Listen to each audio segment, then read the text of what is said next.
All super ডুপারের পক্ষ থেকে সবাইকে ইংলিশ বলতে চাইছিলাম কিন্তু ইংলিশটা তো বলতে পারলাম না। যাই হোক, আমি থাইমা গেলাম। শুভেচ্ছা জানি কি কয় ইংলিশে, ওয়েলকাম। হ্যাঁ ঠিক আছে, ওয়েলকাম প্রিয় ভিউয়ার্স আমাদের অল সুপার ডুপার। এটা আমি কেন বলতেছি একটু বলি। সেটা হচ্ছে কিছুদিন আগেই ভাইরাল হয়েছে অপু বিশ্বাসের একটা ইংলিশ নিয়ে। তিনি একটা রিয়েলিটি শোতে যান এবং সেখানে যে তিনি ইংলিশে কিছু প্রশ্ন করেন এবং ইংলিশের প্রশ্নগুলোর আসলে মিনিং কি আমরা কেউ বুঝতে পারি নাই। তো যাই হোক, তিনি চেষ্টা করেছেন, এটাও অনেক বড় ব্যাপার, কারণ আমিও চেষ্টাই করি, আসলে আমিও পারি না, চেষ্টা করি।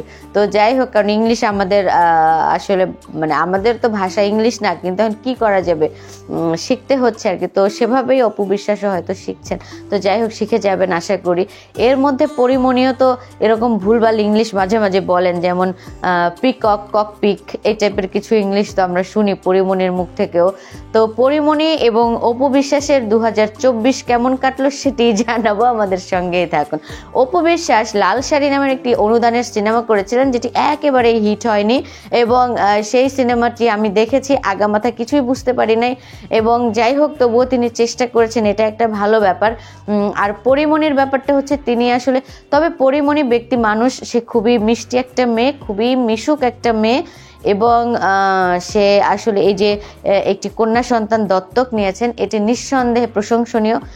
তো পরিমণি তো চেষ্টা করেন সবসময় একটু আলোচনায় থাকতে, তিনি খুব পছন্দ করেন, আলোচনা হোক সমালোচনা হোক, মানে তিনি সবসময় এটা চান যে মানুষ তাকে নিয়ে চর্চা করুক, এটা পরিমণির মধ্যে আছে। আর অপু বিশ্বাস তো তিনি 2024 সালে নাম করেছেন ফিতা কাটা নায়িকা। যাই হোক, তো তারপরেও তিনি ফিতা কেটেছেন আর যাই করেছেন, তিনিও কিন্তু তার কাজটা করেছেন। তবে তার ওয়েট লুজ করার চেষ্টা করেছেন, ইংলিশ বলার চেষ্টা করেছেন এবং তিনি তার একটি সিনেমার পরিচালক হয়েছেন, চেষ্টা করেছেন, সেও চেষ্টা করেছেন এবং ভালোভাবেই চেষ্টা করেছেন। 2024-এ তাদের পরিমণি, অপু বিশ্বাস বা এরকম যেসব নায়িকারা চেষ্টা করেছেন তাদের জন্য শুভকামনা। এই 2024-এ যে চেষ্টাগুলো আপনারা করেছেন, আশা করি সেগুলো 2025-এ সফলতা পাবে।